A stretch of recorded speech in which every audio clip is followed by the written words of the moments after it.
Hello everyone, welcome to another video. So today we're going to talk about Fitbit, everything Fitbit, and whether it's actually the best fitness tracker, health tracker if you're really serious about health and health analytics and health data and all that good jazz. Specifically, we're going to be talking about two main features that a lot of people have questions about. First one is ECG, an electrocardiogram, and the second one is heart rate variability, or HRV. Now, a lot has been made with other devices, specifically Apple. See, now Apple has made a really strong push towards the more health-related biomarkers, such as ECG and even heart rate variability. However, they do fall short of some characteristics, and according to Fitbit, they actually do an ECG, but that's why we're here today, because I don't want anybody to be fooled by what they say versus what they actually give you on their products. So Fitbit actually does claim that they do an ECG. There's a whole page on the Fitbit website that is dedicated to the electrocardiogram function. However, when you start to actually dig into it and you pull up the manual, the very first line in the manual states, the Fitbit ECG software-only medical application is used to create and record an ECG, similar to a single lead ECG. And when you open the Fitbit app, the Fitbit ECG app, follow the instructions, place the 2 fingers on the electrical sensors. So the very first line, they're actually telling you that it's similar to an actual electrocardiogram. This is one of the points that I try to stress a lot, is don't be fooled by simply the features that are portrayed on the website, because when they say that it's similar, it's really not the same. For you to understand the difference, there's usually 2 ways that any fitness tracker or health tracker are extracting heart rate or any kind of heart-related data. So on the one hand, you have the optical sensor. This is the standard red infrared sensor that actually just shines a light into your skin, and based on your blood flow will show you your actual BPM. On the other side is the electrocardiogram. This is much more accurate.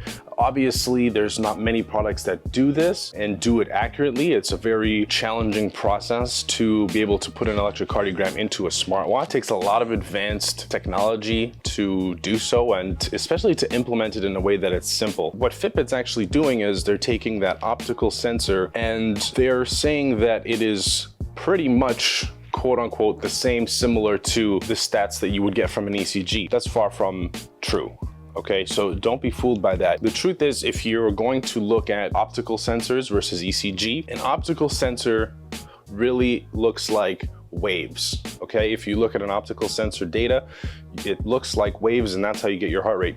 When you look at an ECG, you have these peaks and valleys that are very sharp. The other huge difference is the sample rate. And you'll see that from that image, the sample rate of the optical sensor is somewhere between 30 to 50 samples per second. So every second, that's 30 to 50 samples being sent to your phone, and that's how they extract the data.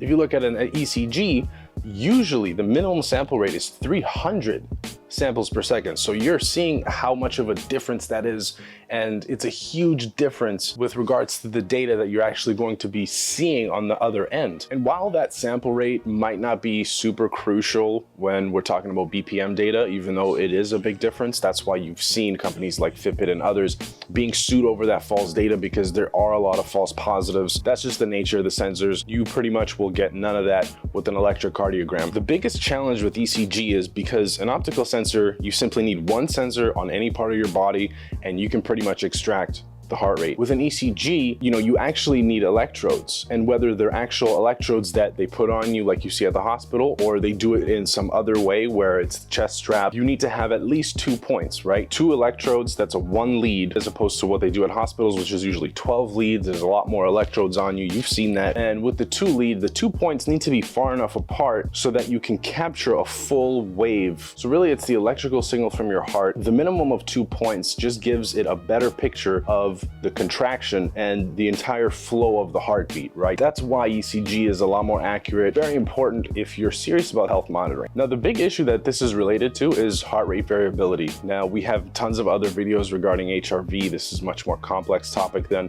I can explain in these 2 minutes, but I'll do my best. So pretty much all of the HRV trackers on the market today extracts that HRV from the optical sensor, right? So like we discussed before, the accuracy. There's only one company that actually uses ECG to extract the HRV. Can you guess who it is? You see that guy?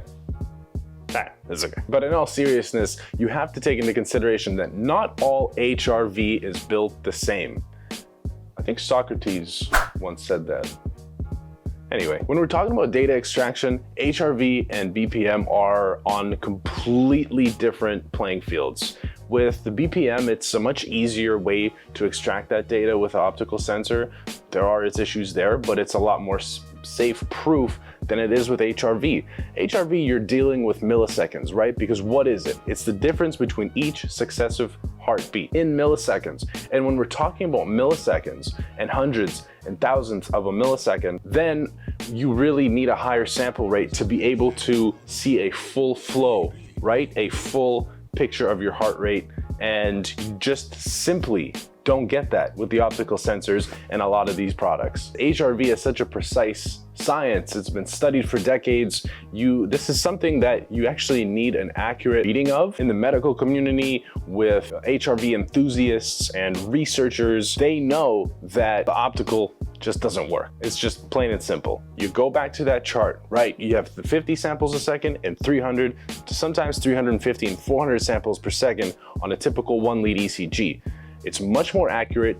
There is almost no false positives. You get a much clearer picture. So it is a huge difference to the end user when you actually are looking at your HRV score in the end.